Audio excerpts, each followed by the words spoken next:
leo nimefanikiwa kuona mwanadada ambaye yeye ni kocha wa huu mchezo.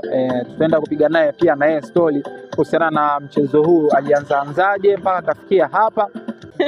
Leo ni siku ya skateboarding duniani. Duniani. Naita Go Skateboarding. Yeye mnaiadhimishaje hii siku kwanza ya basketball?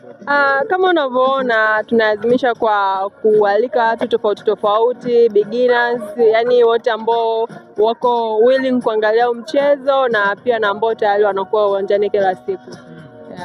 Kama tumeanza jana, tumeenda UDOM, tumeenda kualika watu kuonyesha umuhimu wa hii mchezo wa skateboarding. Leo siku yenyewe kabisa ndo tuko uwanjani hapa. Tunafanya mashindano madogo madogo ya kufanya tricks kwa senior, kwa junior, pia na sessions za wale beginner ambao wanaokuja uwanjani. Bwana, tumeshuhudia kwamba huu ni mchezo ambao haufuatiliwi sana na Watanzania wengi, lakini kwako ulianzaje mpaka ukasema kwamba huu mchezo wa basketball unaupenda sasa? Mimi I don't know, lakini mimi nimetokea kuupenda tu toka muda, lakini nilikuwa sijui ni wapi naweza kucheza.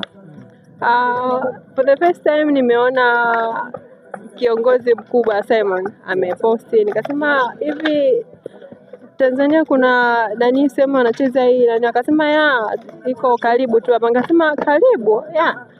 Akasema naupenda, akasema njoo. Ndio nikawa nimekuja hapa nikajikuta niko ajili peke yangu. Ndio nikaanza kucheza almost I think 6 months ago. Nimeanza na miezi kama 6 hapa. Mara ya kwanza unaanza huu mchezo ilikuwaje kwako?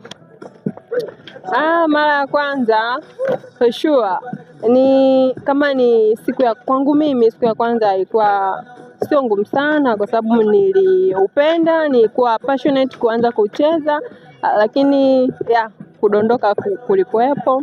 Ile kama huna balance lazima udondoke. Mara ya kwanza nimedondoka, lakini now niko fit.